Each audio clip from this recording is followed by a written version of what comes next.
Wow. What's up, everybody? Hey, guys. This all looks different tonight. This is like, what is it? Like the stream team unloaded. This what? What does that mean? Or the Zoom. Well, hang on one second. Now that we have Fred here, here, let me see here. We've got Frederick Dunn is in the house. We are now the Zoom squad.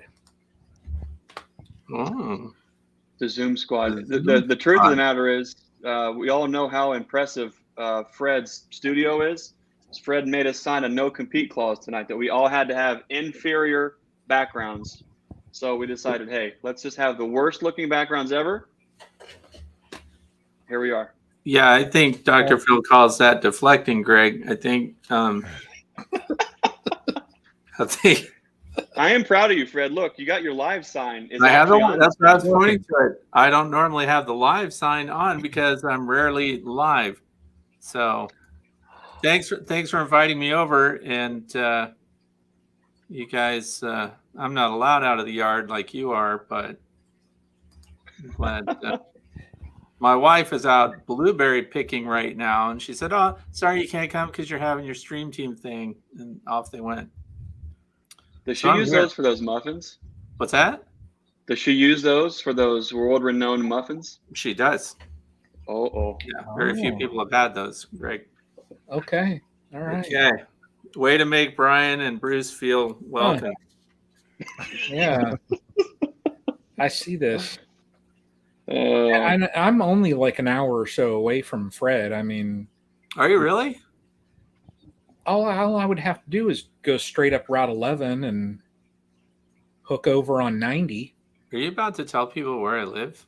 I was going to say, Brian, are we getting out specific addresses? You know, seriously, Brian, loose lips sink ships. I mean, I would just drive around Pennsylvania and look at that coffee. Just I almost don't want to call it a cup. Oh, is it? It's not a saucer. What is vessel? That? Coffee vessel of impressiveness. It's a coffee cup. It's custom made by a good friend of mine who brought this over and made it at the pottery place. Cool. What's the thing on there? Is that a turtle or is that like a thing? Greg, if you make fun of my coffee cup right now, it says the way to be. It's got the bee. It's got the logo. Wait, let me turn it. Whoa, cool. It says the way to be. I can't see it from my little screen. Okay, well, I'm hearing excuses, but don't you dare pick on it because I hand carved the little medallion thing that she's using to make those. So. Oh wow! Don't kick away at the knees of many arts. A man of many arts. Yeah. Fred? Do you want to know what I did the other day? I do, Brian. What did you do the other day? I went and I did glass blowing, and I made a pint. So I can now, if I sip a drink, I can grab that glass pint that I made and enjoy a pint. I would show you, but it's in the kiln. They have not called me saying I can pick it up yet. Okay, so it's being normalized right now? Yeah. Dude, did that impress you, Greg, right? I mean, just when you think you can't be impressed any further, Fred pulls out the normalize. That's a metallurgy term too, by the way. Uh-oh. Well, pipe or a pint? Oh boy. Yeah, and I noticed he got rid of his Bevo son in the background. It's no longer growing season. Okay, I thought that it was always growing season. Quitter. Oh, jeez. I thought that was the whole point of the Bevo son. It's that it's always growing season. Oh man, Bruce, how are you doing? I'm okay. How are you? How are your hands? Finer than frog hair split 3 ways. Thanks for asking, Bruce. How are those hands? Like it never happened. What's the story? Like, did you take a lot of stings to the hand or something? How many did you say, Greg? Well, it was 83 to this one and then 20-ish some to that one, but no big deal. 80. How do you? That's what I'm saying. That's what I was saying. Did you count them? I mean, did you collect I the did. stingers? Really? Yeah, I was actually Okay. counting them because I figured when I showed Bruce on his video, he's Yeah. going to ask how many that was. So I figured I could make up a number or I could count them. So what's the story? So I What were made you up a doing? number. They're What were you very, doing? Bruce- it's a very gentle strain. Bruce just released a video today, Fred. Thanks for asking. And you can see all about the little adventure of me and Bruce and Mike Berry cracking lids and having a good time down there in the Dothan and Alabama area and a bunch of different setups. We brought down some queens for Bruce in his yard to kind of cool him off a little bit and had a good time just hanging out and working bees and installing queens.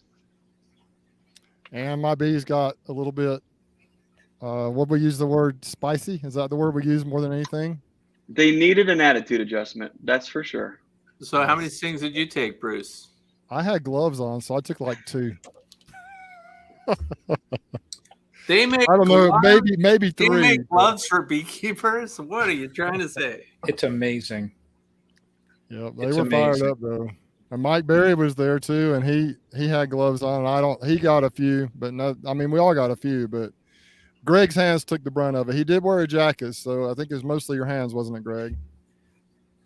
Yeah. Yep, mostly So, my hands.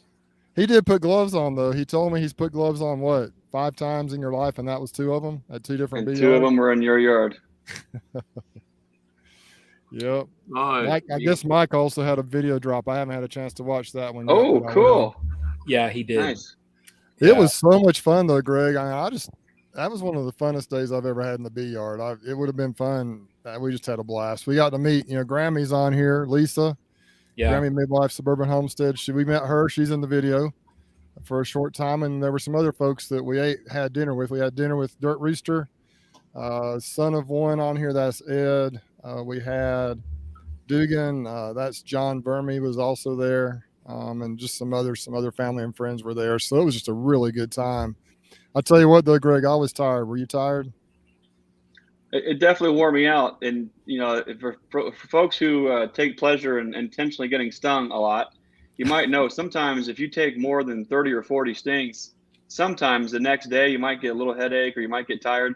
When you get over 50 stings up to 100, it takes me a day or so because you just feel a little bit groggy. You got a little thing kind of going on, but it was fun. It was not only was it fun to work your bees, but when we look at Fred, and I haven't worked bees with Fred, but you see when you meet Fred and you see what he does with his colonies, and same with Brian and you, like you have an idea of what you think that might look like, right? Your imagination goes, but when you actually get to work those bees with that person and see the context and hear the bees and the smells and the colors and the setting and all the things that make it the individual art of beekeeping, it's amazing to be able to experience that right there with that person, because that's something, when you hit all the senses like that, it's unforgettable. And so now forever, I'll remember what it was like to work bees with Bruce and Mike and see all the fellows. So that's an amazing opportunity just to be able to share that experience, Mm-hmm.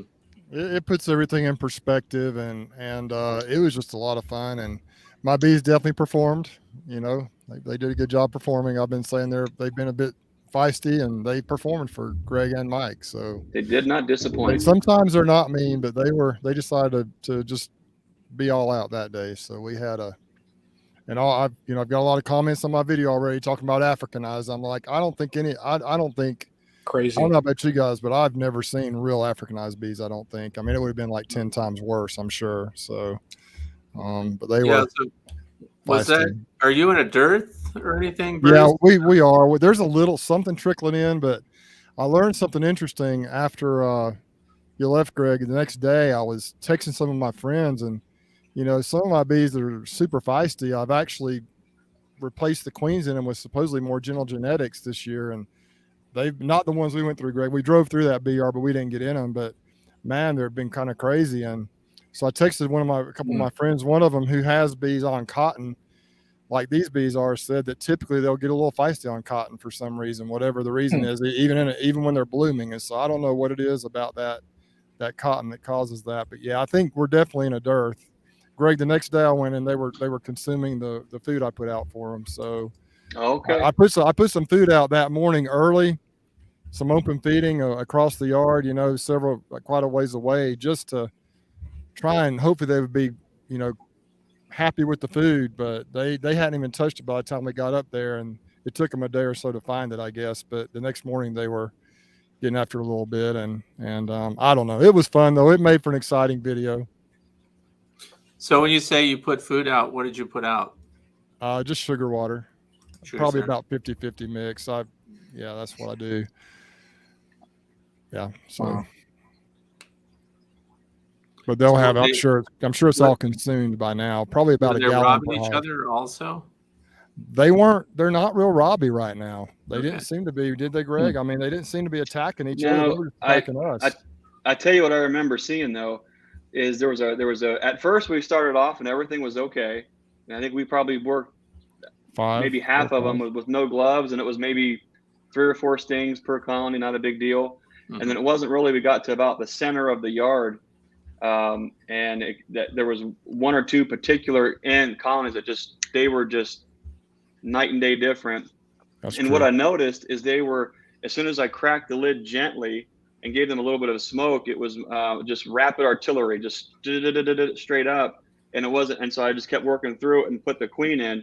When we put the queen cage in, if you remember, Bruce, the bees were paying her attention, but they were more obsessed with, they had heads in there and the nectar cells, and so they were busy doing that, and then they were busy jumping off and just lighting me up. So I think probably what we saw is a little bit of, they sensed that dearth coming, they knew it was coming, they were protecting what they had, and then the fact that you seen them hitting the open feeder so hard the next day.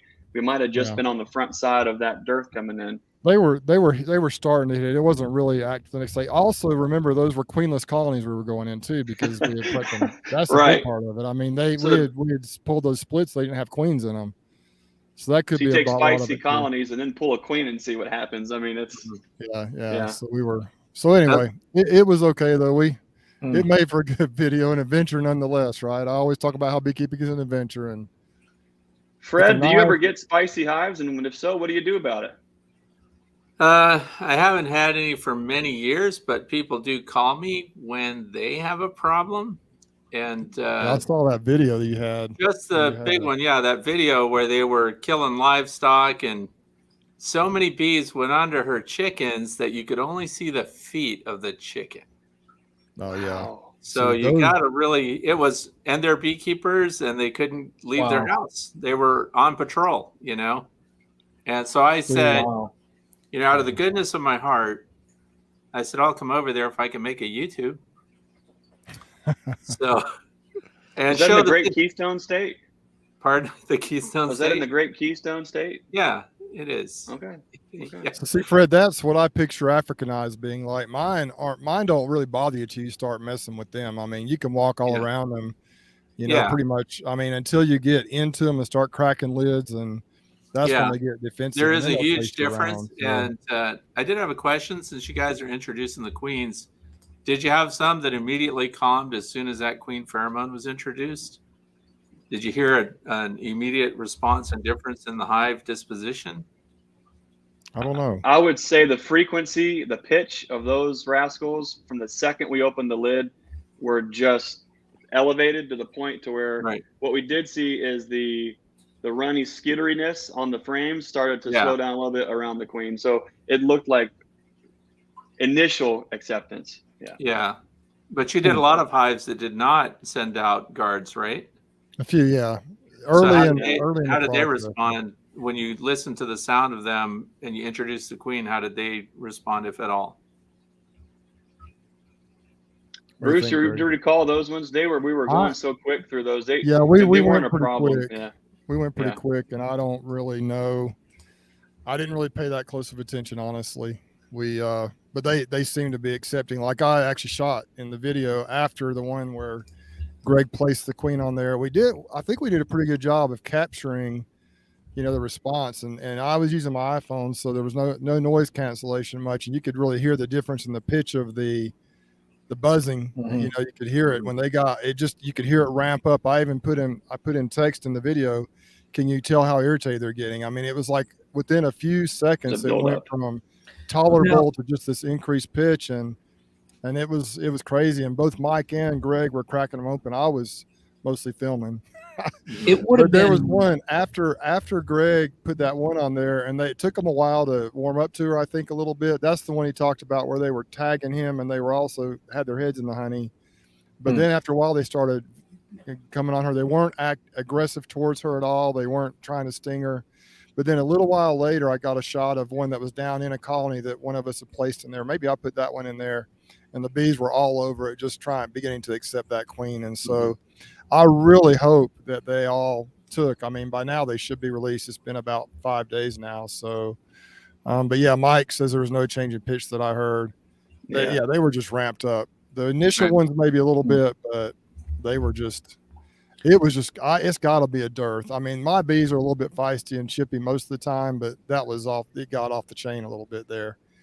Now, how close to the hives are you when they come out to meet you? They don't bother you until you open the lid. Until you open. You crack the lid open and then they come after you. Now, once the lid was cracked, it's hard to tell. It's mostly the ones we've already opened up, I think, following us around is what happens, I think. And even following us, they weren't necessarily. I had this. Well, I'll leave the genetics out because that's controversial. But I had a certain strain of bee that they would not only follow me and just belt me and peg me constantly, just shooting at me, but they would follow me to the truck door, and then they actually followed me in the truck down a half a mile to the next farm. That's aggression that's about the most that I've seen. Fortunately, that colony didn't make it through the winter, but with Bruce's, they were more irritated and kind of circling, surrounding. They weren't, pegging. The further you walked away, the more they kind of reserved. It was kind of, I think, thinking back on it, the first few were fine as we were cracking the lids, but it was almost like as we were cracking the lids, exposing the frames, exposing the nectar and the bees, they started to get a little more defensive as we kind of moved on, and then eventually we got towards the end of that little session there. And not only were the bees we were working in, but I didn't realize it until I looked back at the video. Did you see the amount of bees just surrounding at all of us in the video? Yeah. When I was in it, I didn't perceive that. It was really, it's like you said, Greg, like they weren't like wrapping up and clamping on and stinging. Now you got it in your hands because you were reaching those colonies, but they were more flying. It was more of just a high pitched warning more than an active, we're going to just tear you up and sting you. They weren't really landing on us that much. It wasn't like they were landing on.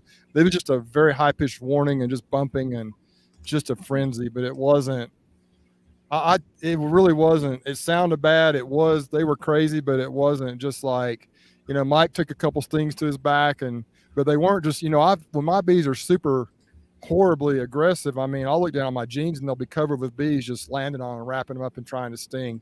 They didn't seem to be like that. It was more the part of your hands going in the hives was when they really tried to get after you. So anyway, it was an adventure, so much fun. And I hope everybody who's on here, if you haven't watched my video and Mike's video of the experience, I hope you'll take a look at it. And it was just an adventure. Both of the videos are a little long, like over 20 minutes, over 25 minutes long, but there's just so much we did.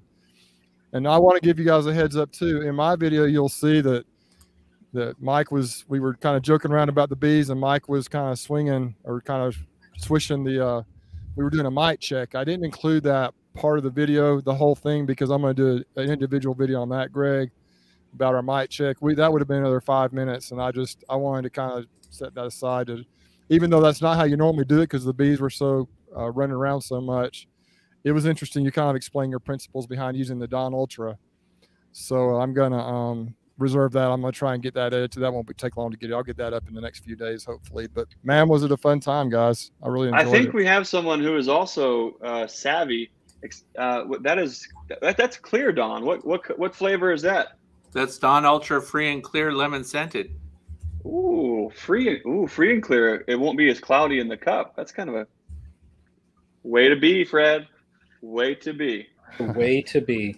Somebody argued with me the other day. I was talking about using Dawn Ultra, and they said it has to be clear. I'm like, well, it looks pretty clear to me, but the regular blue works. It goes back to, I don't know if yours also says biodegradable and all that.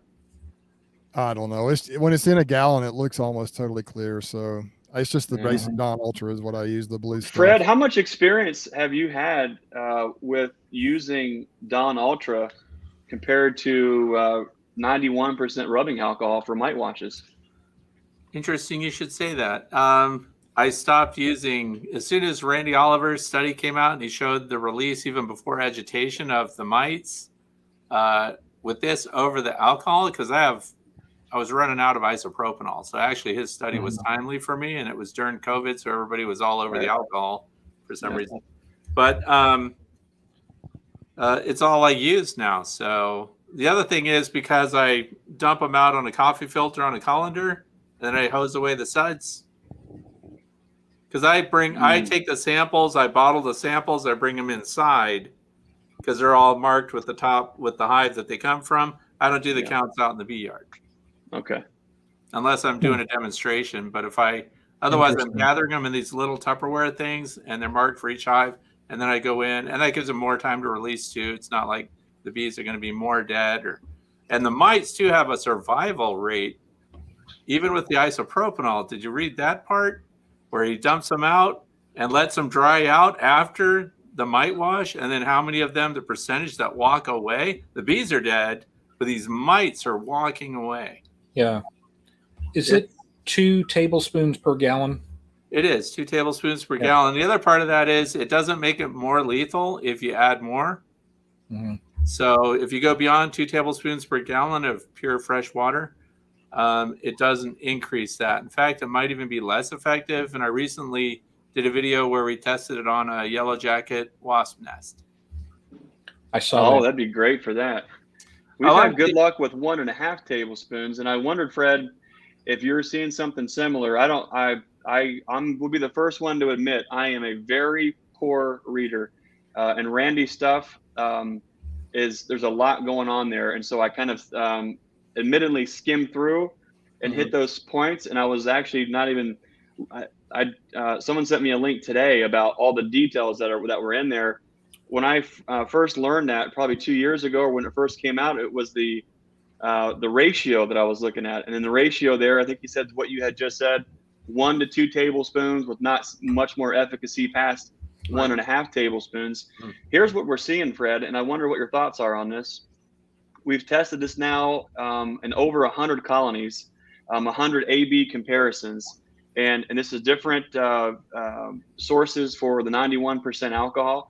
What I'm seeing is almost hands down, the Dawn dish soap is almost pulling off twice the amount of mites in the bottom of the cup as compared to the 91% alcohol. And that's kind of a big deal. We did a video last year on it, and it was freaking me out because we've been trying to do the best that we can with the best information that we have, but my bees were still dying. And when I autopsy them, it's still looking like mites. So using the alcohol and a 2% threshold at certain times of the year, I could never get them to rebound, never get them to actually come down, especially late summer, early fall. At 2%, those colonies were not making it for years through the spring.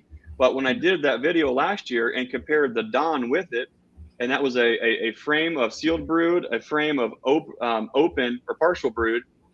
So it had some emerging, some sealed, and some open. Took both those frames, shook them off into a pro nuke, took that sample, that gob of bees, shook them up in the bottom of the pro nuke, took a scoop out of that, went into the Dawn, a scoop out of that, went into the alcohol, shook them both up for a minute, let them rest for a minute, shook them up for another minute, and then counted.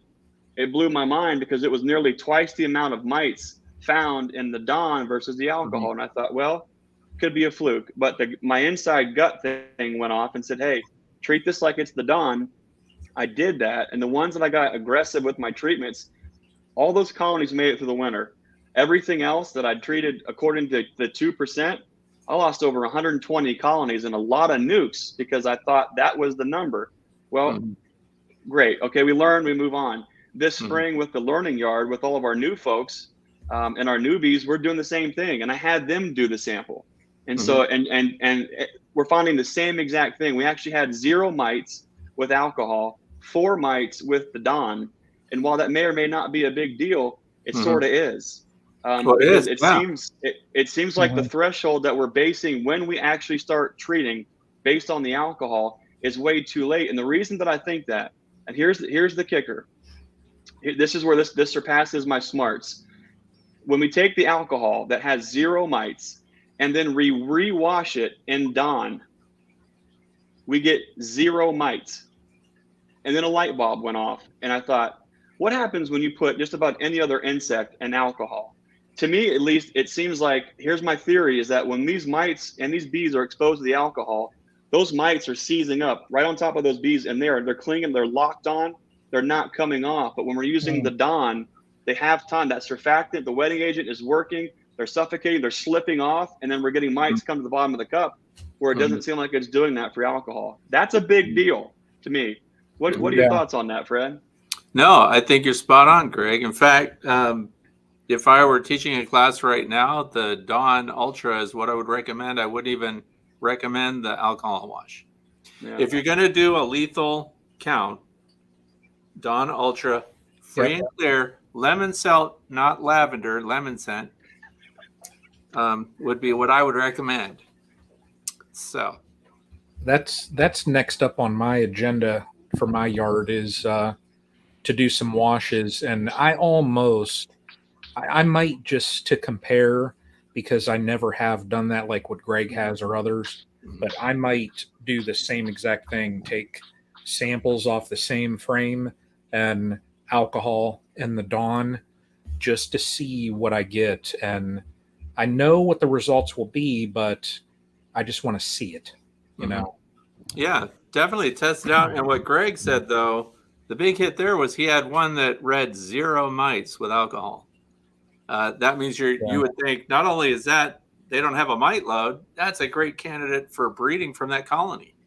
Pat yourself on the back. Yep. You really need to know, what the mite loads are, especially when you're considering them for breeding and mite resistance and things like that.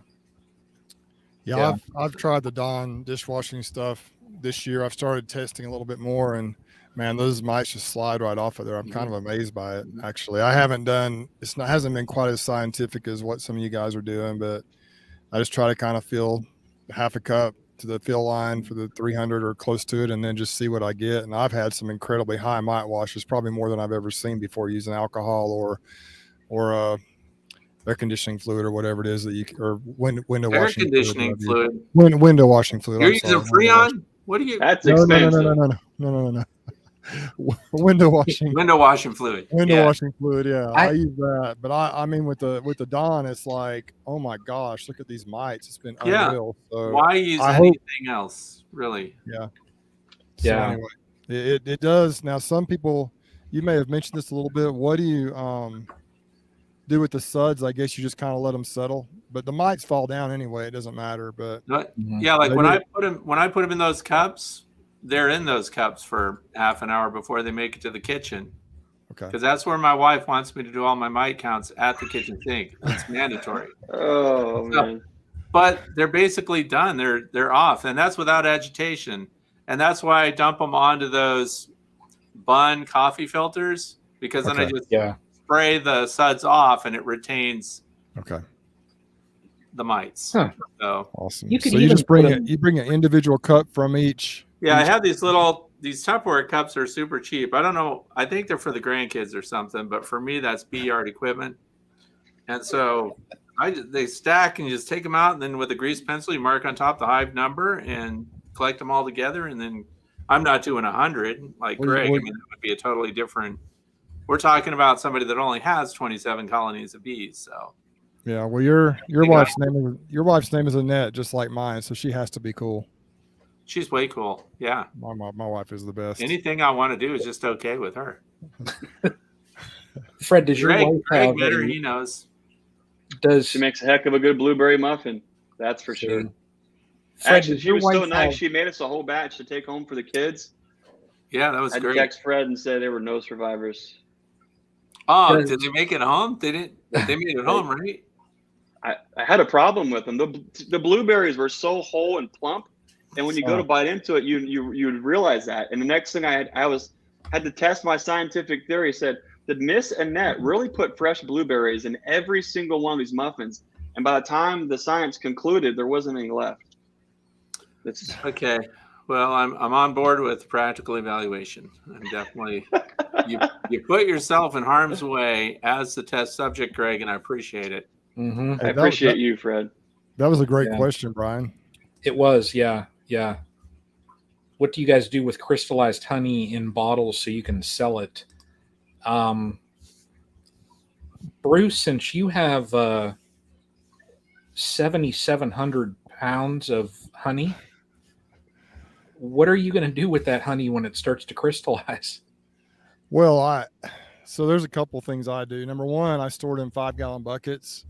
So I put the blanket around the bucket before I put it in my bottling tank to get it at least softened up enough, and the bottling tank finishes the job. However, if it does crystallize in the bottles, there is a way, even in plastic bottles, that I have found that works. And one of my larger clients actually buys a lot from me, and occasionally some of theirs will begin to crystallize. And so I bought them this same setup to use. I just simply get a 5-gallon bucket. I'll put the bottles down in that 5-gallon bucket, just empty in there. The bottles have honey in them, crystallized honey, but I don't just put them down in that bucket, and I set them down in there. And then I use the same warming blanket I used to decrystallize the honey. I just wrap around that bucket, put the lid on, and just leave it there for overnight or a day or two. And I guess the temperature inside that bucket gets up to a warm enough temperature, it decrystallizes. It works like a charm. I use a power blanket. You can see them. They're called bee blankets at different companies like Better Bee and stuff like that. It just wraps right around that 5-gallon bucket, and it works like a charm. I know some people, if they're just trying to decrystallize a bottle or two, they may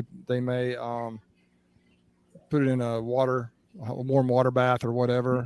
My labels are kind of, they're the blue sky labels. So they're they're kind of paper labels. And so the water kind of messes them up a little bit, but what do you guys do?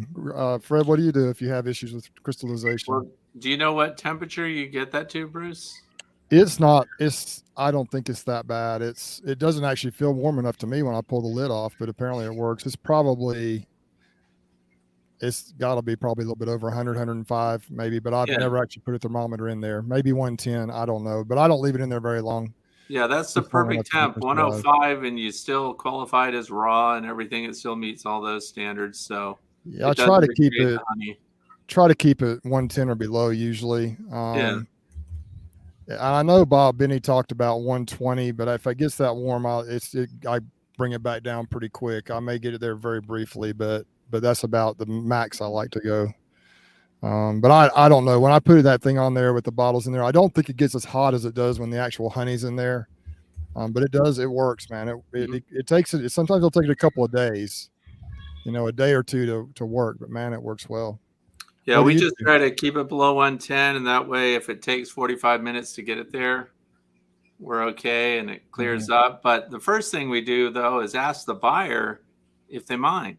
Do you care if it's crystallized? Because there's no reason to liquefy it if they're fine with set honey. So that's a good point. A lot of them like it that way, and they even spread it on, bread and everything. So always find out what they really want. I know that a lot of people, when you put it on shelves, they want to see clear honey, but other people like to see it.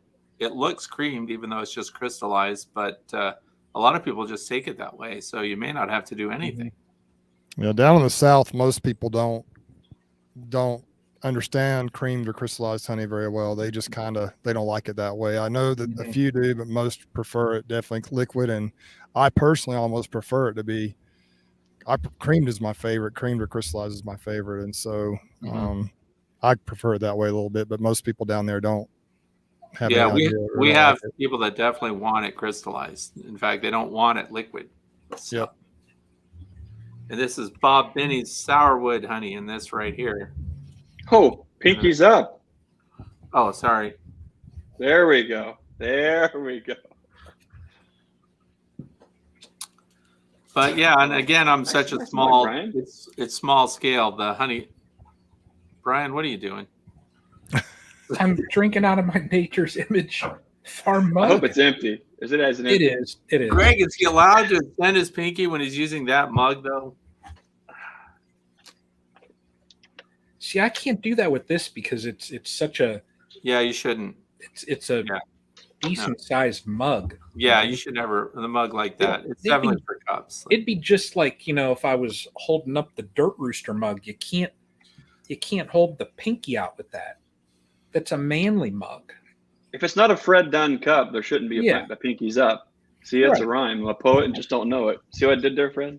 Yeah, I think you do know it, Greg. I think that was well played. Yep. Oh man. So what are we getting into tonight, fellas? We have any questions, Brian? We do. We do. Do you want me to play a question? I could. Sure. I could do this. Fred, you're here. We've got the guru. The last time you were on, we didn't have all these video questions and that, and we've I don't know. Please tell me there is some small mammal biology nightmare questions. I hope that there is. There's not, but I mean, if you film one real quick and send it in, I'll play it. Yeah, I don't want to freak everybody out, but I've been on a hunting expedition, and I've been to see the taxidermist afterwards. So if you're squeamish, look away. Wow. Oh, my. I'm sorry if this is terrifying you, but... Man, that does look terrifying when you hold them that close to the camera. I don't play games. I finally held my own. Wow. Brought the big guns. Wow. I'm impressed. Look at that teeth. Just look at the teeth on that one. Venomous. Yeah. I can almost hear the echolocation coming right from the mouth. Look at Rob. Oh, man. For those, a lot of people don't realize that we had a shrew incursion and pulled an all-nighter laying on top of the chicken coop with starlight scopes, and I tracked him down. Yeah. Oh, boy. What is a group of shrews called? Everybody knows that. I don't know. Yeah, I don't know. Let me see. Do they travel in groups? That would be terrifying if they traveled in groups. Yeah. I think it's a queue. It's a queue of shrews. A queue. It's an actual thing. They get right behind one another, and they travel in a queue. It's a queue of shrews. Oh. Am I right? I don't know. Nailed it. I think I'm right. I think it's a queue of shrews. Let's see what this question here is. I know what it is, but I'm just that's my acting. Did you see my acting there, Fred? Yeah. 3 stars. Yeah. 3 stars. 3 well, stars. I would give it 2. How many stars are we working with? 2? 2 stars. 3 out of 2. Well, 10 Nailed stars. It, Brian. It's 2 out of 10. Oh, 10? Ooh. So what are we looking at? Oh. Hey, stream team. This is Tim, the Boone County beekeeper. If you guys have been following along with it, if you've seen it on the news or read anything about it, but a lot of people are talking about a massive sugar shortage coming up, maybe in the fall of this year and going into summer of next year. Well, my questions is this.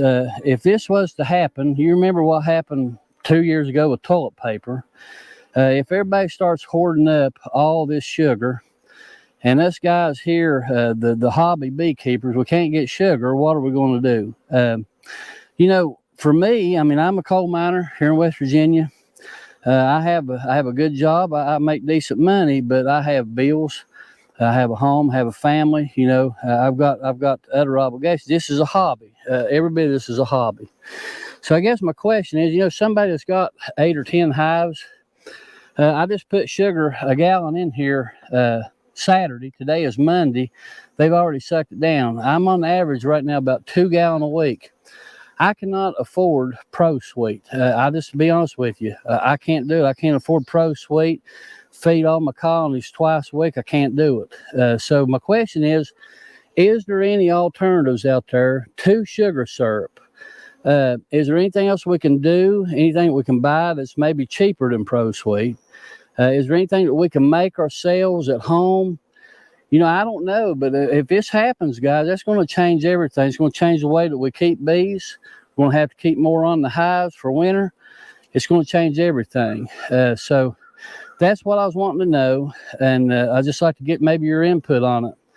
Is there anything else that we can do besides sugar syrup if it comes to this situation? So, guys, thanks again, and we appreciate everything you do. I hope to see you in Sevierville in January. God bless you. This is Tim. Thank you a lot. I love that question, Brian. That's a great question. He's actually the second or third person that I've heard ask that question. So, Bruce, what are you going to do? Well, I went and got sugar last week, actually, like I talked about, and it wasn't much more expensive than it was a year ago. So I guess we may have something coming, but I definitely prefer to use sugar. Basically just plain sugar, granulated sugar. But one thing that some of my friends down here, some of the some of the guys that are a little bigger than me have done is they've used a little bit of high fructose corn syrup. I know that a lot of people don't think that's a good idea, but I did it a couple of years ago and no problems at all. I didn't really use it last year at all, but if it gets down to it, it is cheaper, and I may have to use a little bit of that this year. But I do prefer just the regular sugar. If it stays where it is now, I'll just probably use that mostly. I may use a little corn syrup here or there, but one thing that I think is kind of, and I'm not sure, once again, I know Fred's a scientific guy here, but it seems like if you want to put weight on the hives, if you feed them the high fructose corn syrup, it helps with that. If you want to just stimulate the bees, it seems like sugar does more of that. And so that's kind of the principle. Those are kind of the principles I've gone by. That's what my guys are doing just close to me. But I definitely kind of prefer to use sugar. I've watched Bob Binney's video. Also got a friend up, a large commercial beekeeper here in Alabama that pretty much uses the regular granulated sugar. And so, but I'll do what I have to do if I need to feed them. Greg, you saw a lot of those bees have quite a bit of honey in the hives right now, but if they go through a dearth, obviously that can disappear in a hurry. Many of mine are within flying distance of cotton right now, which that provides good food source for them here for a little while. And then if we have a good fall flow, hopefully I won't have to do a lot of feeding, but I'll have to do some, I'm sure, and I'll buy sugar unless I just need to. I actually have some high fructose corn syrup on standby right now if I need to use it, so I think I'll be okay. Fred, what are your thoughts on the corn syrup? I know there's a little bit. They already dismissed Pro Sweet because there is some corn syrup HFC in that, along with other things. But if you're talking about saving your bees or losing your bees, you're going to have to feed them something. I hadn't heard about the sugar shortage.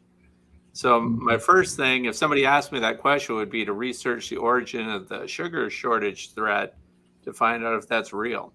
I mean, I'm not saying it isn't. I'm just saying we should look into that more, because sugar, I don't know how we run out of it. It's everywhere. It's everywhere, and it's in everything. So if there was going to be a sugar shortage, I would think we'd hear about it through the industry, the food service industry, if nothing else, first, because it's going to impact everything everywhere. Sugar's in everything from ketchup to, breakfast cereal. Right. So I don't know that we're really going to be in that big of a pickle for it. The other thing is, if I were knowing ahead that I was going to be without sugar, I wouldn't pull off honey. Just because we don't know what supply chain might be interrupted. And a lot of people pull honey right now in this part of the country where I am. And if I knew there was a sugar shortage or something, I would make sure to leave their winter resources on before I took anything. And then the surplus beyond what you think they need for winter where you live, that's when you would pull the honey. But just as you said, even in the heat, people think of honey storage being used in the wintertime, but they're using just as much right now in the heat to stay cool, because anytime they're burning calories, they're using the carbohydrates. So I would look first in the sugar shortage to see if that's even a thing. And definitely save your bees if you can. Otherwise, don't pull off honey. And there are a lot of beekeepers already right now that don't feed anything. So in other words, they're letting their bees stay small. And these are not commercial people. Obviously, they're not in the honey business. So they're just keeping their bees matched up with what the environment's providing. And that's Dr. Leo Sharashkin and people like that talk about not feeding and letting the bee population rise and fall with the environment, and then only the strongest make it, that kind of thing. So for hobby beekeepers, you're not being threatened with an income loss. So those are my thoughts, kind of. I wouldn't be in any trouble here where I live if I had no more sugar available, period. And that's because I would just leave on the honey that the bees would need to survive. Now that brings up a question I wanted to ask, because now, and I know from the area where I'm at in Northeast Ohio to where you're at in Pennsylvania, what has the flow been in your area that you've seen? Because it has been in this area, it has just been gangbusters for the last little while. So, well, we've got clover everywhere, and I've seen bees on plants this year that I've never seen them on before. So somebody brought up even varieties of Queen Anne's lace being a nectar source. I had never seen bees on Queen Anne's lace. And then you find out that some people, but then there are varieties of Queen Anne's lace that we're not recognizing. We look at the medallion shaped one, you know what I mean? And then I found out just today that there are a bunch of other varieties of that. So they're on trifoil, you know, those little yellow flowers this year that I've never seen honeybees on before. They're on the dead nettles, even this time of year, and they're all over the clover. And goldenrod is coming early, it looks like to me. Is goldenrod showing up where you are, Brian? I've seen the early goldenrod starting because it's all farmland, and the earlies are already out. So as of today, there's a heavy nectar flow on. So we're working hard to stay ahead of it, just to expand and more pull frames. Yeah, I've gotten, this is my very first harvest, and then I just a couple days ago harvested another batch, completely different taste. The second batch was very, very floral.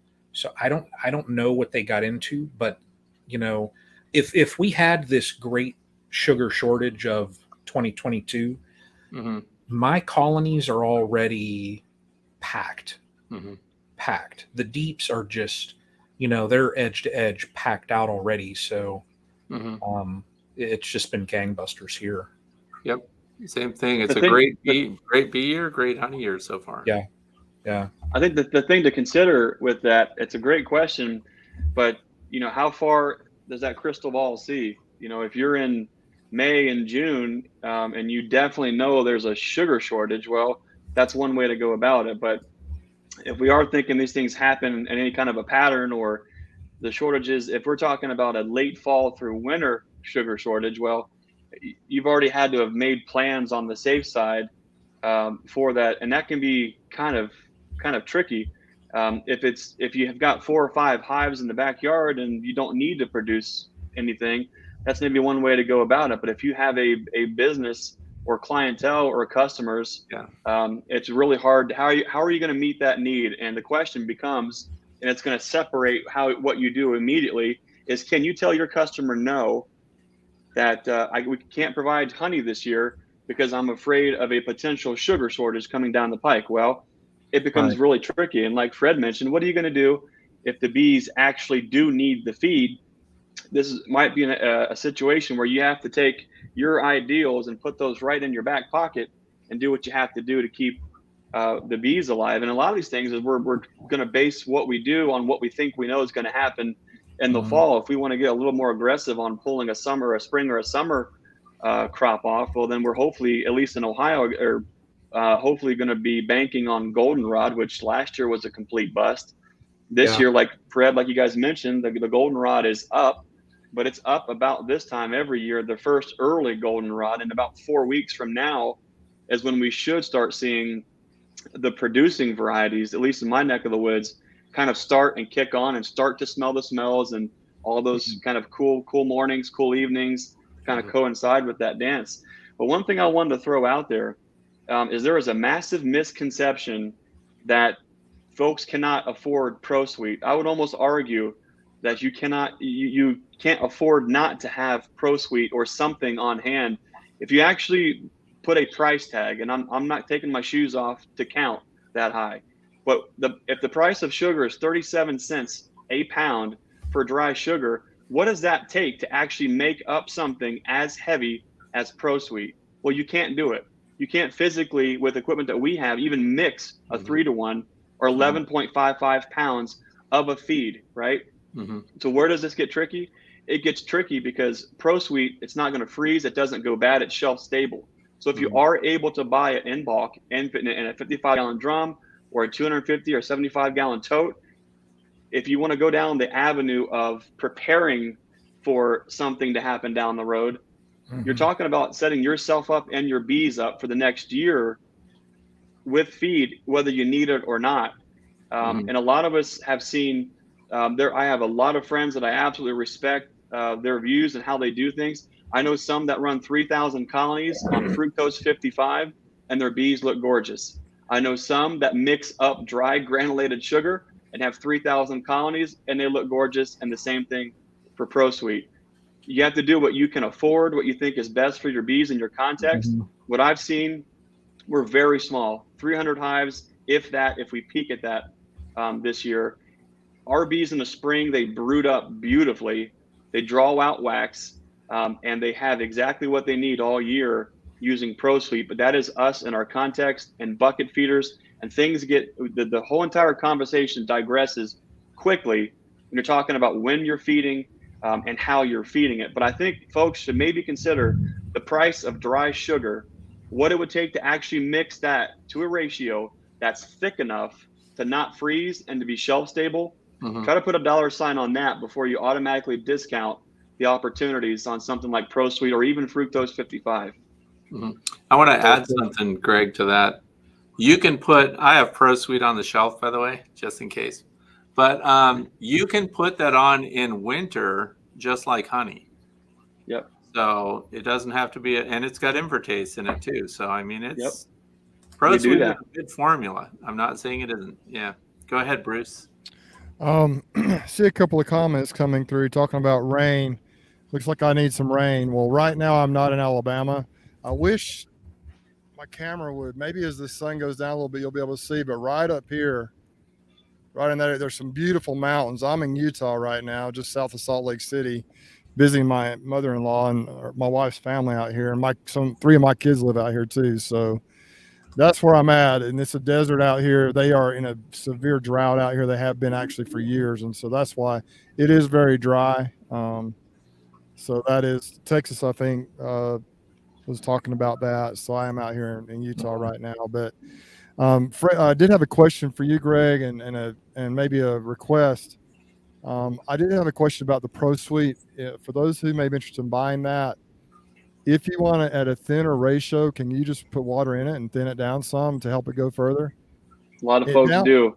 Where I'm at in the and I don't do a lot of real thick syrup down here. I've never really felt the need to do. I think mine usually ends up when I mix it a little thicker than 1-to-1, but I don't get real specific about the ratios, and I know even like my buddies that use the corn syrup, they put some water in it, thin it down a little bit, and so it just helps it go a little further. And so I just wondered if people did that. I know I've never used ProSweet. I'm not familiar with the product. I know it's probably some really good stuff. I don't know that it's necessary to thin it. Well, here's what I see is you thin it, but if I put, let's say I do thin something down and I put it in a 1.5 gallon frame feeder, I can put that inside of a 10 frame single, and those rascals sometimes will take that down in 2 days.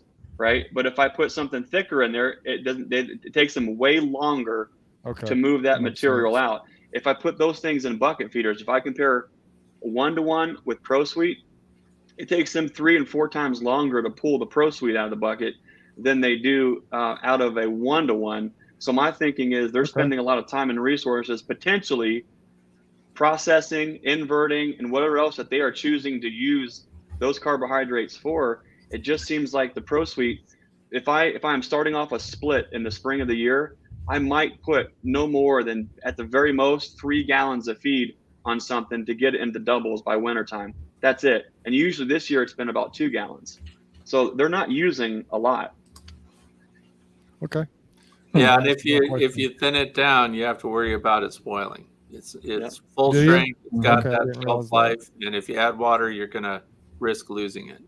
Yeah. Okay. Yeah, because you're at a 3-to-1 with you're at about 3-to-1. You're at 11.55 pounds straight. So Fred, a 2-to-1 per gallon is what, 10.5 or 10.47? pounds to the gallon of 2 to 1 thereabouts. I don't know the exact weight. Somewhere right around there. So it is a good concern there. Hey, Greg, this kind of relates to that question about the feed and the shortage, but not really. We were talking, I think, a little bit Friday about this, about the way that the Carniolan line / Caucasian, those type of bees, the way they kind of brood down in the wintertime and stay in a smaller cluster. Therefore, they don't require as much food as maybe your Italian That's true. type bees, or especially your Italian Cordovans that just consume food like crazy. What are your thoughts as far as your bees go, your queens and the bees they produce? Kind of explain what they do in the wintertime and how they handle winter. I know they're very winter hardy, being from North and Ohio up there, but how it seems to me like if they're not eating as much food, that might be a good thing for those that are concerned about having to feed a lot of food to the bees. That's a good point. And we just talked about in the video with you and Mike that there are no absolutes. And there are a lot of detail and nuance with different genetics and crosses, I think, of bees that may lend to certain traits. What we see is ours are a little more thrifty is on what they need for resources. And they kind of brood down, cruise on their own going into the fall, and they'll get into a tighter cluster. And they use a lot less. In the springtime, they're still small. You almost look at them and you crack a lid and you're thinking, how in the world is this colony going to make anything this year? And just about the point in time you're scared to death for them, you crack open that lid and now they've got a 10-frame single jam and got eyeballs staring up at you, and you're putting that second box on and they're just doing that work 1 foot in front of the other. I know Fred knows more about some of these attributes, but it almost seems as though some of these Caucasian carny lines that we have, I don't know if their proboscis is possibly a little bit longer, how they are metabolizing and using the sugars and carbohydrates. There's something that seems to be a little bit different than when we just had like the Italian Carny cross. Something has changed dramatically when we incorporated some different carny lines with the Caucasian. It just seemed like they are just way more thrifty throughout the year, but more importantly, brooding down on their own. And then that little ramp up in the spring, they just wait until everything is right and aren't wasting any resources. And boom, they just go at a really just nice pace. Fred, what do you think about that? Well, no, that's exactly like early on, I used Italians, and Italians are probably the most popular bee being kept in America right now. But they brood up too much, just like you described. They don't match what's going on in the environment because they kick in all this brood going into late October, which means that you're going to have to feed them like crazy through winter. And then the other bees, without naming specific lines, but they match the environmental rhythm better. And as you said, even in the summertime when there's a dearth, they drop back on egg laying. So the brood shrinks, and then they bring it right back up as the scouts start finding new forage. So they also handle the winter better that way by having a smaller brood. You described it really well, Greg, that they look almost like they're in jeopardy because the cluster is like this. End of November, beginning of December, which is when we see the smallest brood. And then we try to do a single OAV treatment, for example. Those tiny ones are the ones that make it through. It's the big, heavily populated, loaded with honey even, colonies that I've had get destroyed come February and March. And so, yeah, the ones that match biologically with what the environment's providing are the ones that start to do the best. And that's why people that are backyard beekeepers that are working with their own stock in spring, the winter bees. And somebody else asked me recently, when's a great time to do splits and make your own queens and things like that. Same thing. If we're in spring, we know that the drones that are out there didn't come from packages yet. So now we're getting the genetics from other lines that survived through winter and are coming into spring. And now we have a really good mutt kind of going. So I don't know that people should fixate so much unless we're queen breeders. I'm not. But you're also right. Some of them do have a longer tongue and they can access more nectar than others. And there's an anatomical list of different bees that are known to have longer tongues and shorter tongues. So that gives them access to resources. Even when bees are visiting the same flowers, the ones with the longer tongues will get more from the same flower than the one that just left. So there are huge advantages, and that's why working with the bees that you have, learning to breed from those, and then continue those lines, you'll end up with a bunch of bees that are so well matched with your cycle where you live. So, yeah, I did and like I say, nothing I do is super scientific, but last August I had some colonies that were struggling a little bit, and I bought them from Lappy's Bee Supply in Iowa. I bought 6 Carniolans and 6 Italians from them, of whatever their stock is. That's just what they call them. And the Italians I put on the bees that were going out to pollination, because they have to build up, for January when they go out with the almonds. The Carnies I put in my production hives, colonies, more because I was okay with them brooding down during the wintertime. And actually, Greg got to see one of those colonies. I have one of those, probably the one that I remember the most, the Carney queen I put in there. Rarely do I have issues with ants, but I had these bees that the queen was failing, I guess. They were down. They were in a single and maybe even a medium, and they had almost no bees. Ants were just messing with them, just taking them over. I condensed them into a nuke, and there were enough bees to kind of defend the comb. Put that Carney queen in there, and they just stayed. I mean, they built up a little bit for winter. They stayed in a real small little cluster in there. Looked anemic kind of all winter long. Just didn't look like they were going to do much. And then this spring, they kind of delayed a little bit, and then they just filled I stacked a second nuke box on top of that one, and immediately filled that up. Then I took it straight from a double deep nuke box into a double deep Tim frame without any type of adjustment. Just put them in there, and like very soon they filled that up. Then they produced at least 2 or 3 boxes of honey plus a box of Ross rounds, and then we split them, and I put one of Gray's queens in the split. So, they held back and held back and held back, and then boom, they just took off. And of course, the Italians, man, here in the South, they just brood all winter long. I mean, it's almost like they never slow down. And so, but if you're going to pollination and they want you to have a lot of bees in those colonies when they go out there, you have to figure something out for that to be able to make that happen. And so, people say local bees, make your own local queens. I'm trying to get my line to where they're what I want them to be, without the attitude we were talking about earlier. So that's the trick for me, is to kind of end up with some sort of I don't know, just a mutt, kind of like how Greg describes them, of local feral bees with more gentle bees, like hopefully Greg's and some of these other queen breeders I brought in, and just end up with a really nice bee. I'd like to breed queens, but frankly, I'm afraid to sell my queens because of you just don't know. And some of these queens that I've got were splits I made back early in the spring, early with sales that I got from queen breeders over in Georgia that were, have a good reputation, and their queens typically aren't like that. But I guess they crossbred with my drones. But then we have to consider too, like we mentioned earlier, it is the time of the year.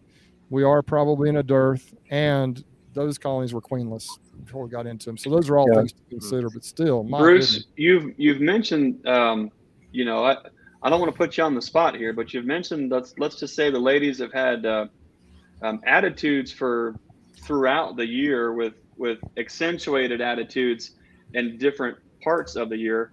I wonder if Fred could speak to any knowledge that he would have on any kind of environmental factors that may or may not cause bees to be a little bit more agitated outside of genetics and maybe flow.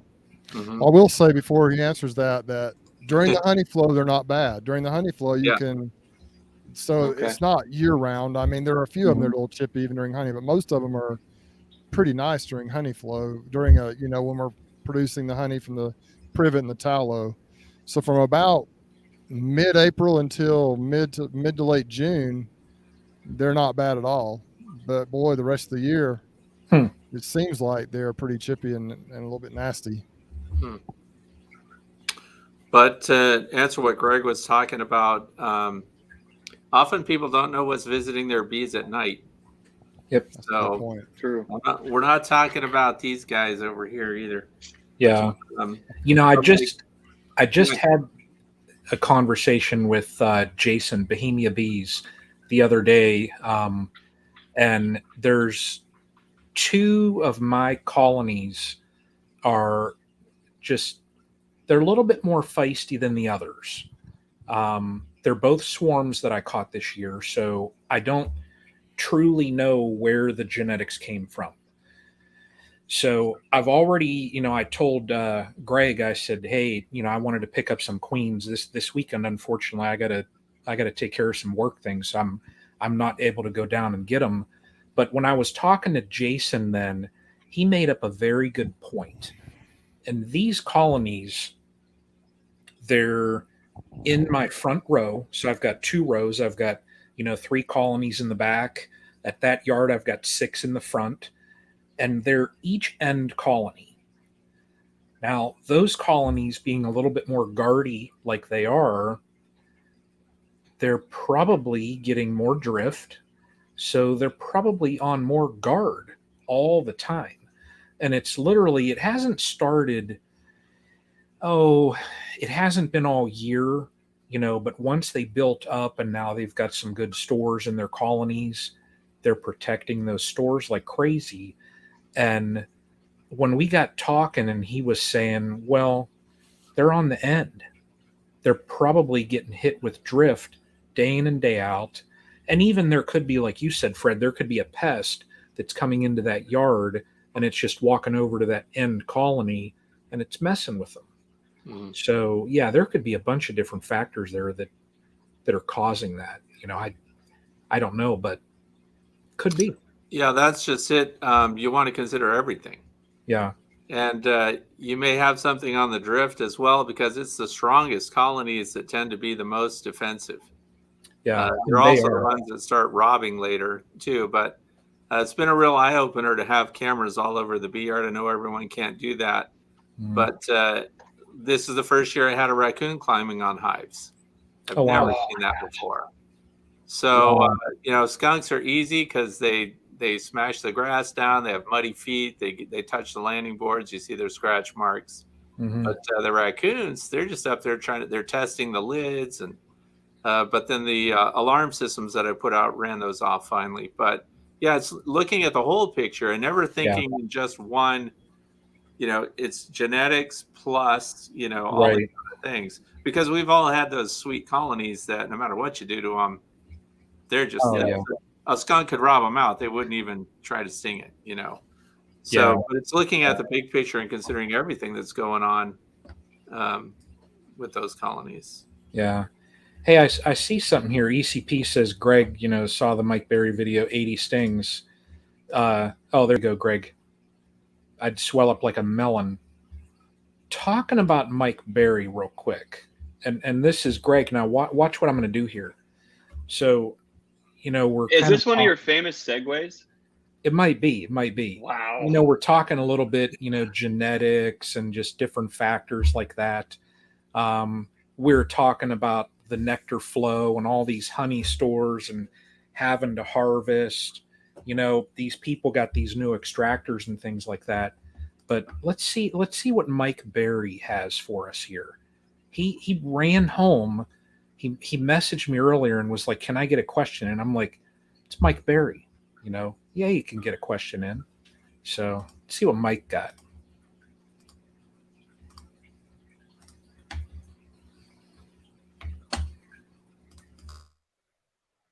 Well, hey there, stream team.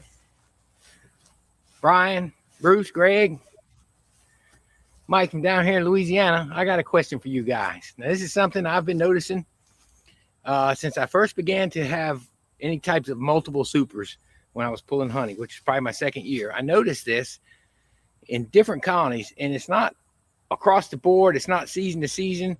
It's just each year, 1 or 2 different colonies produce this type of frame in the supers. And I've heard it called different things, and I'm gonna show you the pictures of it, but I don't know what causes it. The honey seems to be fine in both. Some people call them wet cappings and dry cappings. And it looks like they're wet, but they're not wet to the touch at all. Not sticky to the touch. No honey honey coming through at all. But just like this year, one super out of 60 supers had completely all what they call wet cappings. So I'm not sure what those are. Here's a picture of them. And I'll show you what I'm talking about, which you probably know what I'm talking about. You've probably heard this before.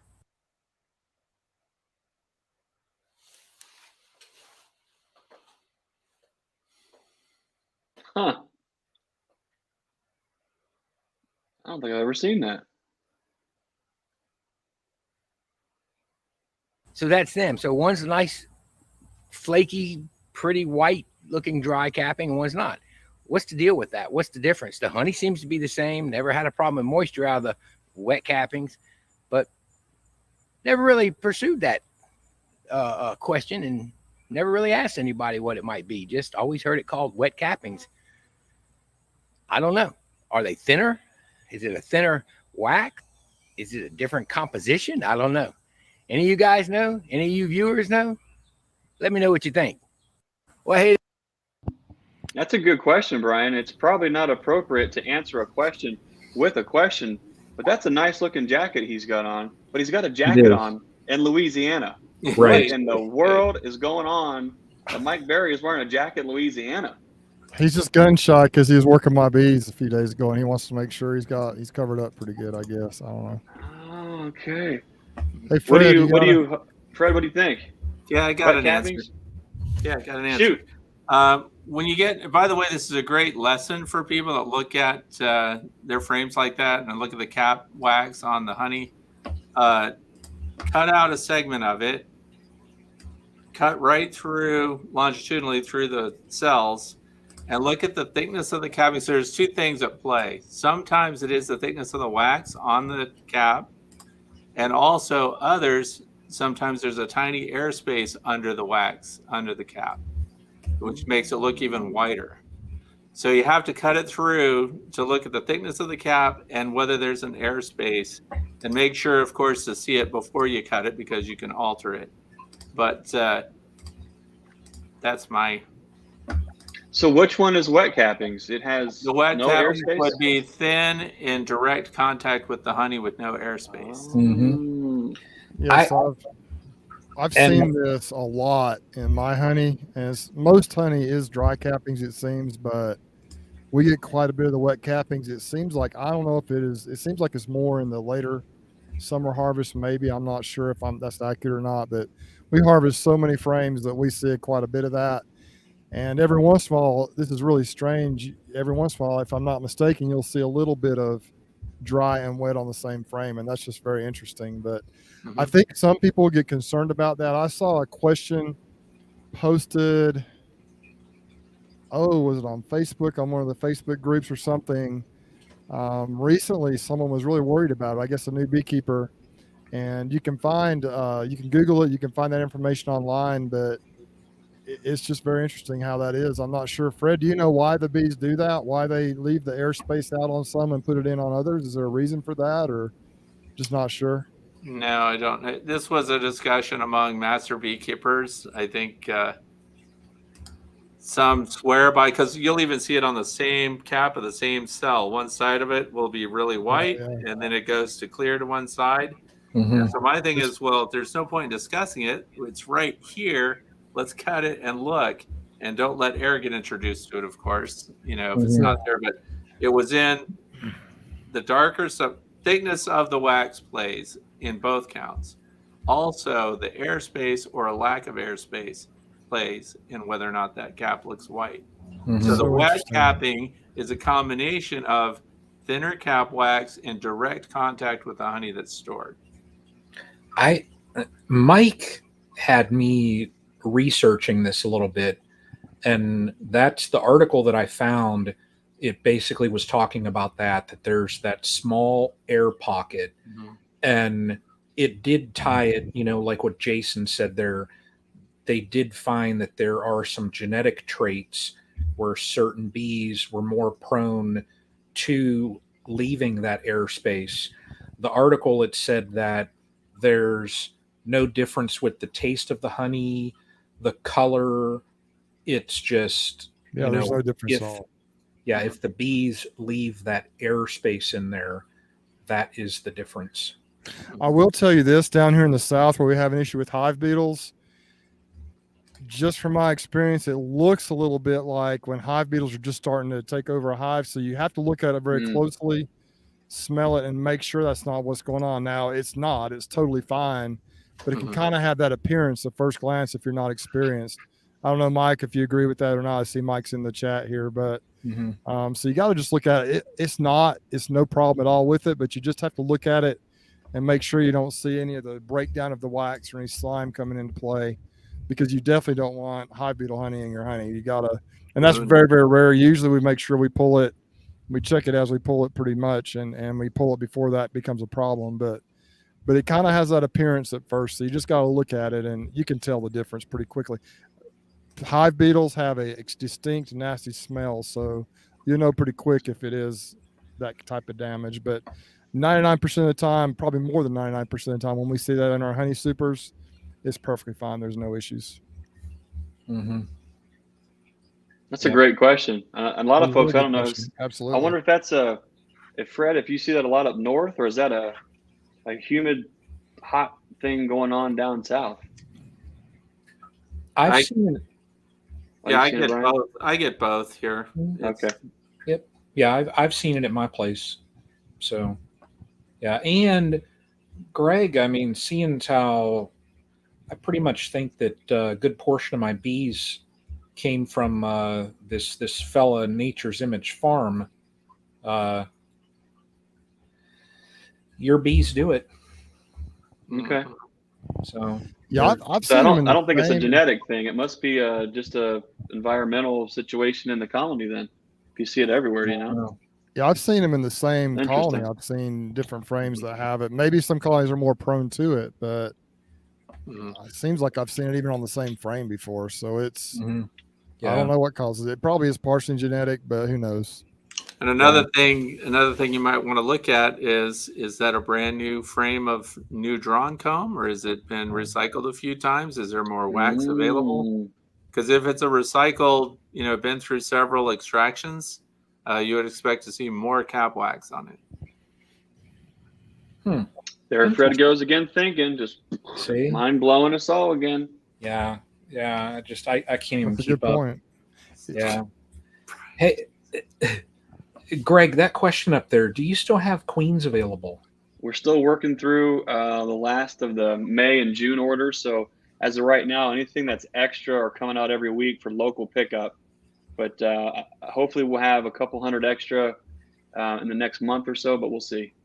Okay. So stay tuned. Thanks for asking, though. So Mike Berry wrote in there, it was all new frames this season. Thinner wax, new drawn comb. There we go. Slow clap. You nailed it, Fred. Did it.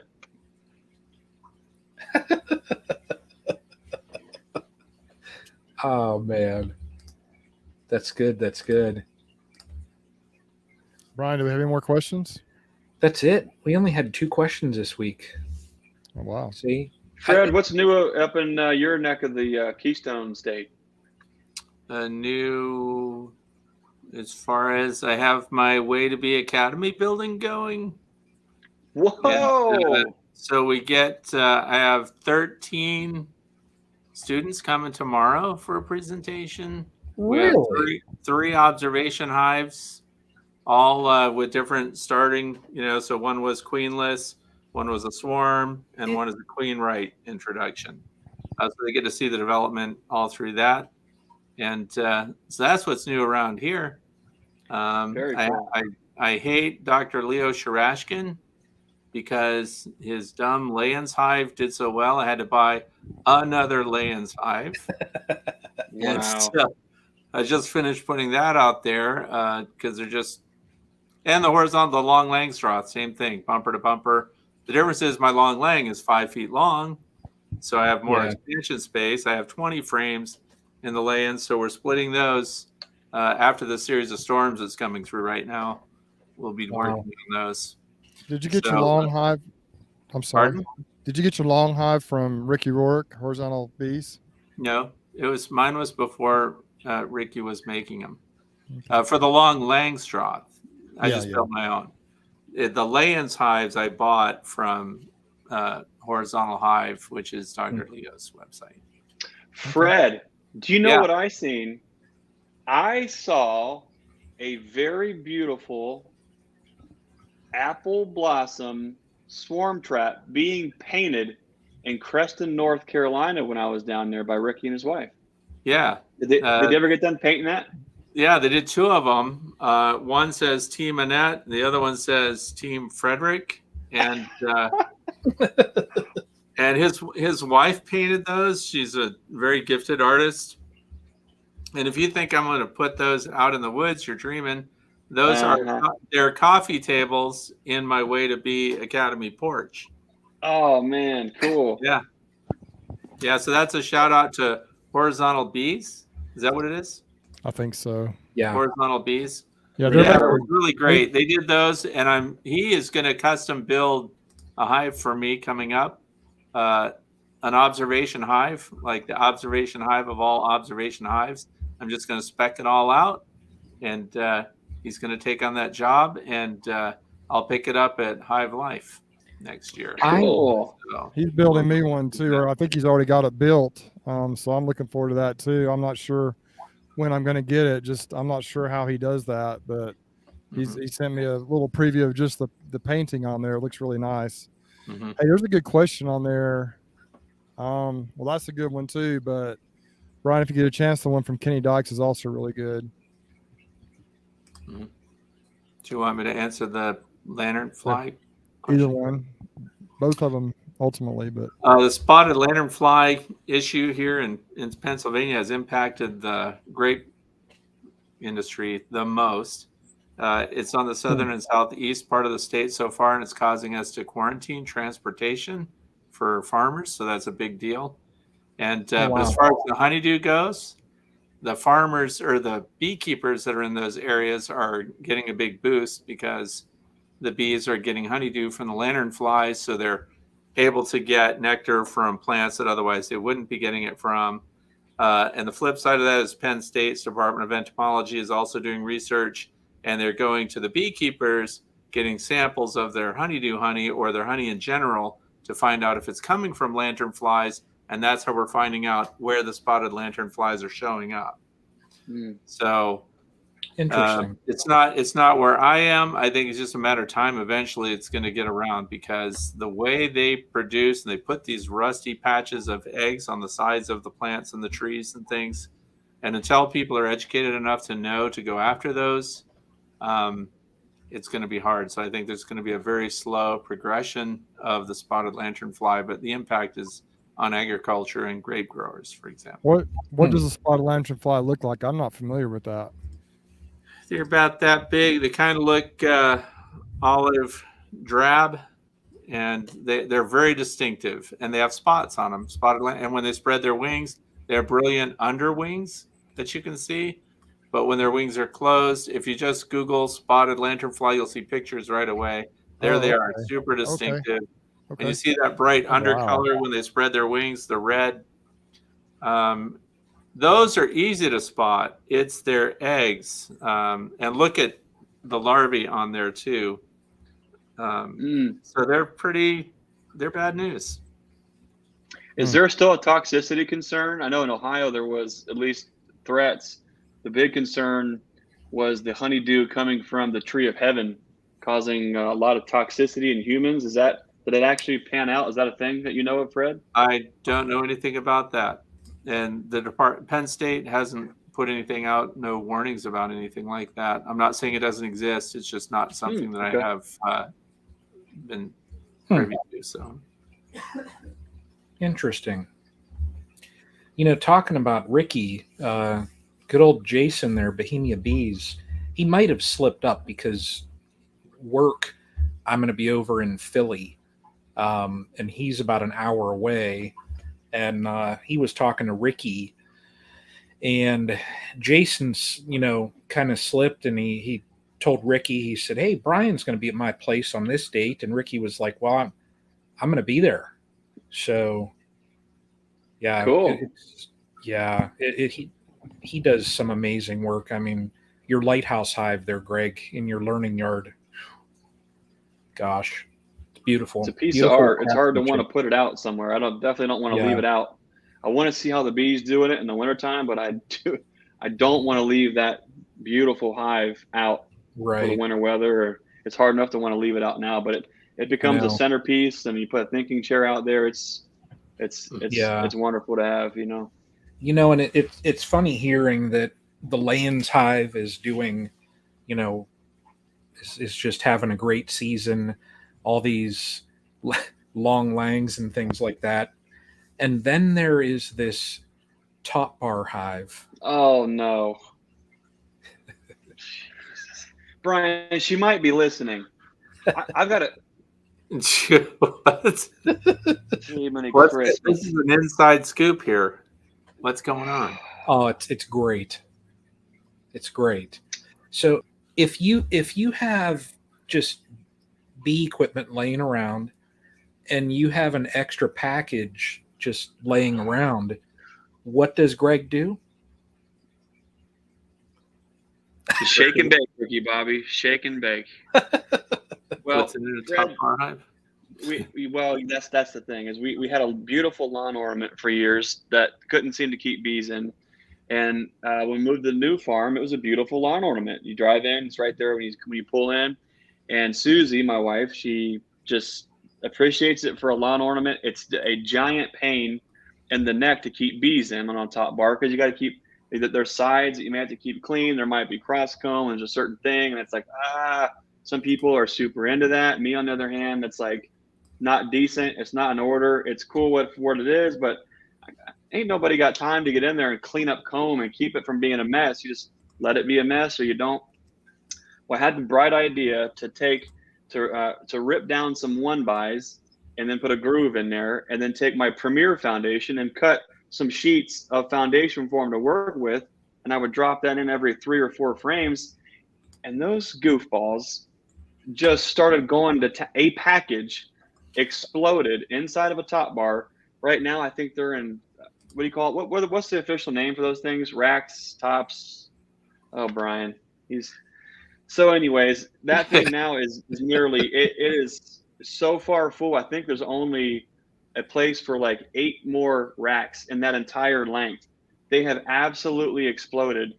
But it's right now, it's a battle between the lighthouse hive and the top bar hive on which one is more prolific, and both of them were packages, and they are both exploding going this way. And I absolutely was not expecting that. We've ran 5 framers straight up like a tower, and they've done great. But this year, these goofballs are just going nuts laterally. And it's like, what is going on here? I think this is the year. It seems like they're doing well no matter what we're putting them in. True. I think I tell people it's reverse psychology, because I don't want more bees. I don't need a bunch of honey, and they're working against me. They need more work, right? Right, Fred? So, yeah. Hey, Brian, great question earlier from Kenny Dykes about crystallization of honey. What causes it? I don't remember the entire question, but it was really a good question. It sounds like he's a new beekeeper and was just wondering that. And there might be some other folks on here who don't understand that either, exactly what happens. And some folks have been trying to explain that to him, but I'd like to hear Fred's take on this. Mm-hmm. What makes honey crystallize? Temp, storage, or time? Well, the source of the honey, for starters, there is nectar that has a propensity to crystallize. We're talking about goldenrod right now, and there's asters coming out at the end of the year. Those are known to crystallize because it's the same principle of snowflakes. Snowflakes form around dust particles and dirt particles. You can't get ice to form unless it connects to something first, and then the crystal builds out from it. Honey is the same way. The more particulates that are in the honey, the more opportunity for it to crystallize or set, because it builds out from the particulates that are in suspension. So if you get honey that has come from, like, for example, white clover. White clover takes a long time to set because of particulates that are in it, because even pollen bits and stuff are in your honey, which makes raw honey raw. So the longer, most raw honey is going to set over a period of time. Some just does it quicker than others. All honey changes over time. And so if you run it through screens and filters and things like that, the more you take out of the honey in your processing, the less likely it will be to solidify or set later. Ultimately, it might. Some honey almost never sets, but it's all based on the amount of material that's in suspension in the honey that starts to collide and form crystals. And temp and storage. We talk about temp. It's counterintuitive. Some people think if you put the honey in your basement, you'll slow down crystallization. That actually works against it. It can actually crystallize quicker in the 50s and 60s. On the flip side of that, go even colder. Go to freezer temps, and go to freezer temperatures. I'm seeing all your little samples.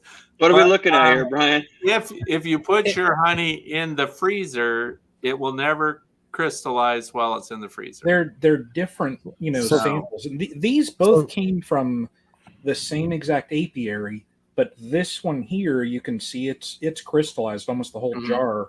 This other one, there's not a single crystal in it. So that was the best explanation I've ever heard on crystallized honey and snowflakes.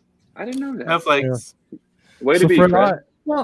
I've heard over the years that it was due to the amount of different types of sugar as well. You may have addressed this a little bit, but the dextrose. Well, because sugar is a crystal. Sure. As it solidifies, it forms crystals, and they can't do that without building up against something. Okay, so each different type of sugar, the dextrose has a different, I guess, crystal size, or obviously the chemistry crystal is different. And structure. Yeah. Okay. I didn't understand why that was. I just knew that certain types of sugar, it formed quicker. That's why some honeys, for example, things such as, Tupelo honey or sourwood almost never crystallize, or it's a long, long time happening. Whereas things like, certain types I know canola, for example, up in Canada, up north, I know that crystallizes very quickly. We actually had some that crystallized. I don't know. My buddy Rusty, I harvest honey with, he had some that was crystallized in the frames before. That can happen. Yeah. So I'm not sure what it was, but the frames were still heavy. And you looked at it closely, and it was just because it was crystallized. It wasn't spinning out of the frames. And so I just know that it's really, I love the complexity of beekeeping, but I also get frustrated by it because there's so many variables. My gosh. Mike, we were talking about that Friday with Greg and Mike about just Greg, would you use the word absolutes in beekeeping? No absolutes. Said, are there any absolutes? And Mike said, I think there's about 6. And I said, well, you have to have a queen. And then we started talking about it, and really it's just that's why anyone who says you have to do it this way or that way is they just run the other way, because it's not true. You don't have to do anything particularly one way to be successful. Right. Yeah. No, and always stay open to all information sources. You can have somebody walk in a bee yard who's never seen bees in their life and make an observation in the first 10 minutes, and you go, what did you just say? Yeah. 100%. So absolutely, I'm open to every way of keeping bees. There's people that get polarized over what kind of hive you put your bees in.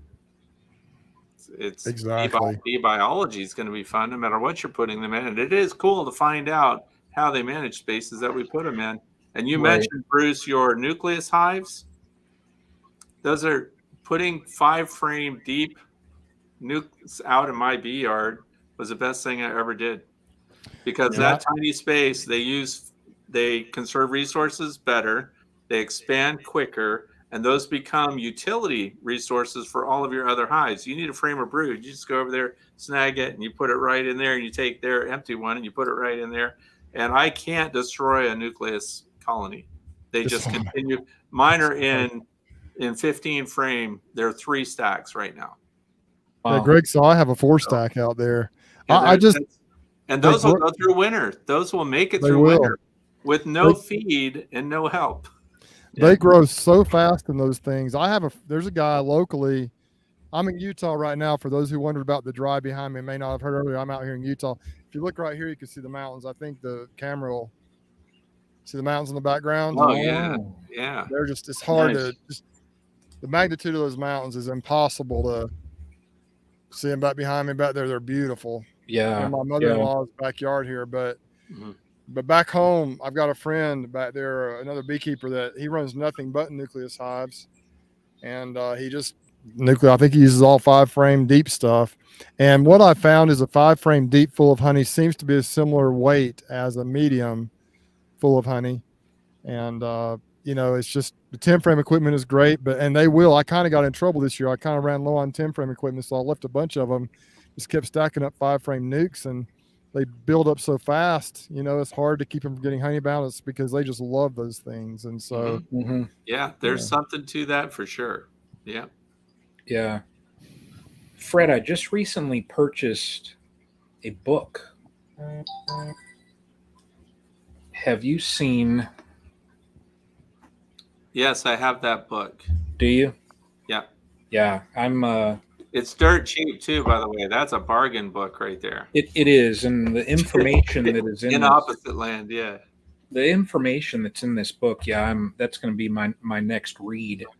But yeah, like you all said, I mean, just everything in beekeeping, it's amazing. You know, that's what hooked me 6 years ago with beekeeping. You know, it's every little thing. You can walk out there and, you know, you've worked these apiaries over and over and over, and those little bugs in a box, they throw you that curve every single time. See what I did there, Greg? Am I the only one that just heard it was at the police? Every little thing they do is magic. Yeah. Sometimes I just hear the song, just Yeah. just me. Okay. Greg, you're really, it's like tonight you just want to sing. You know, what can I say? I had ice cream at a place called the Hippie Trippy Ice Cream Experience. Are So you hippie, and did you get trippy? Just a little out there, I guess, today. Oh, okay. They didn't do those Greg, wines with those mushrooms in there, did they? Greg, I could give you the mic if you want to sing. I don't know if you can grab it or not. You want to try? Yeah. You don't have a mic there with you. Where'd it go? Fred, we're going to digress. It's all going to go downhill. It's going downhill fast. Let's at least set it on fire while we watch the couch roll downhill. Do you want to do that? Light a couch on fire and roll it downhill? No, bringing out the shrews. I just Fred, you better be kidding. Do you have the tool to fight them off? Oh no! There it is. Oh, thank God! There it is. Yep. I don't go anywhere without it. Yep. Brian, you want to? Would it be a Stream Team live show if we didn't at least give something away? Ooh, giving something away. I don't know. I mean, you're the only one. You are the only one, Brian, that can work the magic. So if you have the ability to wave your magic wand, then maybe we'll give something away. That's almost like what was that movie with There Can Only Be One? Was that Space Jam? Not Space Jam. It was guy had a sword and he'd hold it up and the lightning would strike it and there could only be one. Oh man, it's from like the 80s. Highlander. There you go. Highlander. Jeez. That's been a long time ago. Your best description is the sword and magic helmet. Well, I did say there could only be one. See, I'm thinking Elmer Fudd, mighty warrior, great fighting stock, all that, West Wind, whatever. Look at that Highlander. Yeah, see? I don't even know what that is. Sounds like it's a vehicle. It's a Toyota, isn't it? See? Yeah. See what's happening. Greg, do you want me to do that? Sure. If we need to give away something, I'm pulling queens here shortly. So if anyone is interested, if they would like, Maybe even if they would like it in Pepto Pink, we could even do that. A Pepto Pink. Yeah, we could. Appalachian Mutt Bee from Nature's Image Farm. If you are interested in a queen, Brian, what do you need to do? Just put queen in the comments, and you'll do the thing. And just spinny job, or no. I'm gonna. So, I've tried something new tonight, and I think, like with the last few streams that we've done, we have had quite a number of trolls and just people making inappropriate comments and things like that in the streams. Right. So I activated or I synced what's called Nightbot with my YouTube account, and it kind of keeps track of certain things. And you've seen it, originally at the very beginning of the stream, it hit a couple people and told them, oh, too many emojis, or I don't know. I turned that off. That way people can put however many emojis you want, but it kind of keeps track of the stream. And if you can program certain names, it will just block that person. Now, with Nightbot, there's a feature where if I do an exclamation point and the word winner, it will pick a person out of the comments. So that's fancy. Wow. We're trying. Now this will be the inaugural run. Okay. What was that, Bruce? Is it the entire stream, or does it just go back a certain number of? It goes back. I don't know how many minutes, but everybody just comment in there, and then I'll hit. I'll just type in that comment, and we'll see if it works. I don't even know if it'll work. If it doesn't, we'll go straight to the wheel, and we'll get fireworks. Yeah, and whoever wins this, be sure you actually want a queen, because these are valuable. These are valuable queens. Hey Brian, do you happen to have that booted up I mentioned earlier by any chance? A little section of that video. Oh, it's okay. I can. It's near the end. I thought leading up to this, we could just play a little segment of that video where Mike Berry's involved with the crazy bees that we're trying to correct with Greg's Pepto Pink bees.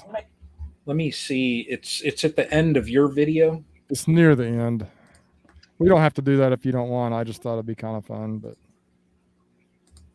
Oh my gosh. What was fun was seeing all the amounts of bees flying around. Like that's exactly on film, or I guess it's not film. I don't want to offend Fred. On camera, on video, on hard drive, whatever you call it. You see all the bees just, and I didn't even pick up on that. Part, is that the part with Mike shaking the one-day working bees with these guys? This might be it right over here, coming up pretty quick. Here, Mike is the how-to shake a cup master. Mike, tell us how you do that. Look at all those bees. I will show you how I do. Okay. Because it's not a how-to, it's how I do. do. These bees are crazy, man. These Alabama bees are bad. I thought mine were bad. I know. That's my goal, is to get these things calmed down. And of course we are. It is not a good time to be in bees right now, everybody. They didn't start messing with us until we started messing with them. Bruce, I know what you say about having some spicy bees. That's it's not that I didn't take your word for it, but sometimes when someone says, my bees have an attitude problem or this or that, you really don't know what that's like until you can see the bees in the context here. You're not out here aggravating them, talking trash to them or anything like that to make them ugly. They've got an attitude. Oh, wow. But you can see that really, honestly, they weren't like clinging and trying to sting really that much. They were just agitated, but they weren't super like wrapping us up, except for Greg. We should have got the weed whackers out and just like weed whacked all around them and started knocking on them. Do you see that? Look at that. So I did the winner, and the winner is Grammy's midwife. Wow. Look at that. See? Well, so we're gonna have to check and see does Lisa want a Pepto Queen? I think she's the proud owner of 3 already. Does she want another? Does she need a 4th? Let's see. Is she on here? Let's see. Well, she's got to be, because it picked up her there. Well, she just said what? Well, that would mean you won. Lisa, she says do she you has want it, 3. Lisa? Do you want it, or do you want us to give it to somebody else? It's up to you, Lisa. Spin again. Spin again. Okay. That was nice. Okay. There we go. She made some fig. Are they preserves or jam? I'm not sure what the difference is. But she gave me a little jar of fig stuff. I'm getting ready to Oh dig my! into that Look here. at this. Uh-oh. Hey! There we go. There we go. Good deal. There we go. Look at that. Awesome. Bohemia bees. I kind of like how this works now. You don't have to run a wheel. Now for big things, we'll have to do it, because we want fireworks and we want everything like that. But yeah, that's awesome. So Jason, do you want a appellation? You did. You won. So do you want one of Greg's appellation Pepto Mutts? Pepto Pink. And that is Pepto Pepto Pink. If there ever was a Pepto Pink marker, that is it. For sure. One troll, and I just got it. Fred, as we probably start to wrap this thing up, do you are there anything pressing, or any new news, or any plugs or things you need to get out there, let the whole world know about what the Shrew Guru is up to? I wish there was something cool to say, but it's so late for me. Normally 8 o'clock, I'm checked out. This is the latest I've ever stayed up for somebody's YouTube. Wow. Wow, we're honored. I do know something that you don't know, Fred. Okay, I'm sure you do. I do know of a very secret full-length interview with the Shrew Guru himself that dives deep into some pretty, some would say, controversial subjects that I'm looking forward to making the time to edit and publish both on the podcast. Oh, Fred remembers. Oh, yes, sir, indeed. Right there it is. Do you have a special name for your destructor friend there, No. Fred? No, this is Laverne. Laverne. Yeah. Brian, you should name yours Shirley. Well, no. I've got to hold mine up like this. That way it looks as big as Fred. Look at them. They're like, would this be that they're mating? No, because Okay, there's young they're ears in the both cornfield. females. Brian. What are you doing? They're both females. Oh, wow. You know the males can never get out of the cell, so Fred's That's as impressive. big as his hand. It's a Yeah. monster.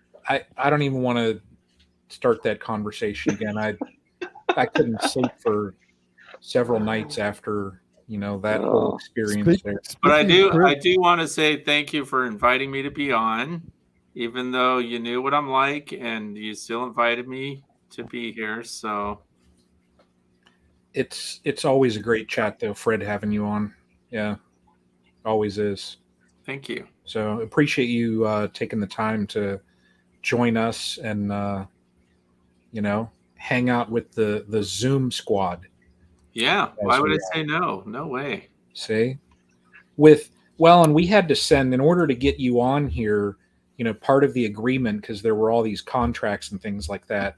Yeah. Bruce had to have a better backdrop, so he had to go get mountains in the backdrop. Greg, he changed things up. Me, I'm just still in the same horrible, little cubby here. No, you're in a different spot because you moved away from your Vivo son. And Well, the whole thing, we talked about that. Remember, Brian? here, Yeah. hang on. you talked. There is a saltwater fish tank over there now. Yeah, what's in that? Uh-huh. Mm-hmm. Mm-hmm. There, I could turn the lights on and you would see some. It's frog interesting that ponds. you have a grow room and an aquarium with fluorescent ornaments. I find It's that not like he has a purple grow light growing in the background or anything. I mean, come on, let's get with it. Oh man, you try to dig yourself out, Brian, but you just end up revealing Yeah. more. My mother tried. She tried. Guys, I've had fun. Fred, thanks for again for just being awesome. Anytime. And Yeah. may the shrew be with you. I wish I could juggle. I would juggle these things right now. I would. Yeah. I will say I knew nothing about shrews to speak of except they were little mousy looking things until after our chat. And then I looked them up, and those little jokers are nasty, man. They're mean little suckers. That's right. I didn't realize how mean. Yeah, it's true. I mean, it is true. That's the point. Imagine if they were the size of like a Doberman, or something, or a. How about we don't imagine that? Animal. Right. Yeah. I mean, do you want? Fortunately, they're very small. Last question for Fred. Fred, would you rather fight 12 shrew-sized Doberman or 1 Doberman-sized shrew? Don't answer that. The question of that answer will be on the next something in the future. Until next time. Think about it. Yeah. Think about it. Okay. Everybody take care, and I guess we'll find out who Fred wants to fight on the next stream or another video. I don't know. It's coming up sometime. So you all take care. All right. Good night, See you guys. Take care.